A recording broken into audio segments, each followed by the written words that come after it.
ಲೇಟಾಗಿ ಕರ್ಕೊಂಬಂದೆ ಅಂತ ನನ್ನ ಮೇಲೆ ಬೇಜಾರಾಗಿದೆಯಾ? ನಿನ್ ಮೇಲೆ ಬೇಜಾರಿಲ್ಲಪ್ಪ. ಮಲ್ಲಿ ವಯಸ್ಸಿಗೆ ಬಂದಿರೋ ಹುಡುಗಿ ನಂಬಿ ರಾತ್ರಿ ಕೆಲ್ಸಕ್ಕೂ ಕಳಿಸ್ತೀವಲ್ವಾ? ಹಾಗಿರುವಾಗ ಹುಷಾರಾಗಿರ್ಬೇಕು ತಾನೆ.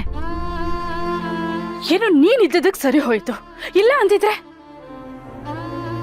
ಅಮ್ಮ, ನೀವು ತಪ್ಪು ತಿಳ್ಕೊಂಡಿದ್ದೀರಾ.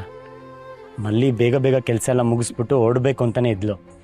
ಅದಕ್ಕೆ ಗಡಿ ಬಿಡಿಲಿ ಊಟ ಮಾಡ್ತಿದ್ರು. ಕೊನೆಯಲ್ಲಿ ಬಾಯಾರಿಕೆಗೆ ಜ್ಯೂಸ್ ಹೊಂದ್ಕೊಂಡು ಏನೋ ಕುಡಿದ್ಬಿಟ್ಟಿದ್ದಾರೆ. ಕಾರಣ ಏನೇ ಇರ್ಬೋದಪ್ಪ, ನಮ್ಮ ಎಚ್ಚರಿಕೆಯಲ್ಲಿ ನಾವಿರ್ಬೇಕಲ್ವಾ? ತಾನು ಕುಡ್ದಿದ್ದೀನಿ ಅಂತ ಮಲ್ಲಿಗೆ ಗೊತ್ತಾದರೆ ಅವ್ರು ಮೊದಲು ಏನು ಅನ್ಕೋತಾರೆ ಗೊತ್ತಾ?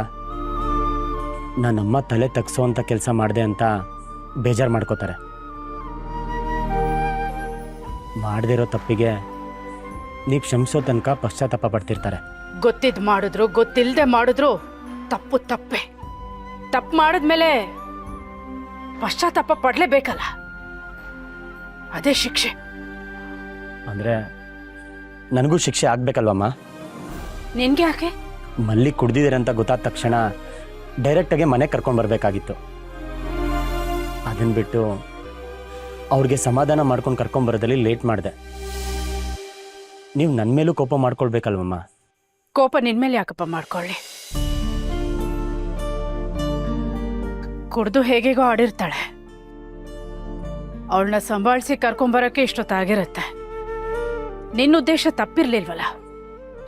ಹಾಗೆ ಮಲ್ಲಿಯವ್ರ ಉದ್ದೇಶನೂ ತಪ್ಪಿರಲಿಲ್ಲಮ್ಮ. ಅವರು ಬೇಕು ಅಂತ ಕುಡ್ದಿಲ್ಲ. ಕುಡಿದ್ಮೇಲೆ ಪ್ರಜ್ಞೆ ಇದ್ದೇ ಆ ಥರ ಎಲ್ಲ ಆಡಿಲ್ಲ.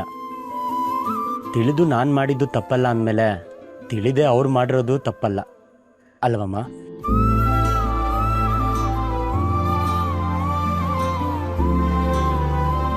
ಎಲ್ಲಿ ಅಮ್ಮನ ದೃಷ್ಟಿಲಿ ಅಪರಾಧಿ ಆಗ್ತೀನೋ ಅಂತ ಅವರು ಭಯ ಪಟ್ಟಿರ್ತಾರೆ. ಅವ್ರು ಎದ್ದಾಗ ನೀವು ಆರೋಪ ಮಾಡ್ಕೊಂಡು ಹೋದ್ರೆ ಅವ್ರ ಮನಸ್ಸಿನ್ನೂ ಒಡೆಯತ್ತಮ್ಮ. ಅವ್ರ ಬದಲಿಗೆ ನಾನು ಕ್ಷಮೆ ಕೇಳ್ತೀನಿ. ದಯವಿಟ್ಟು ಮಲ್ಲಿನ ಭಯಕ್ಕೆ ಹೋಗ್ಬಿಡಿ.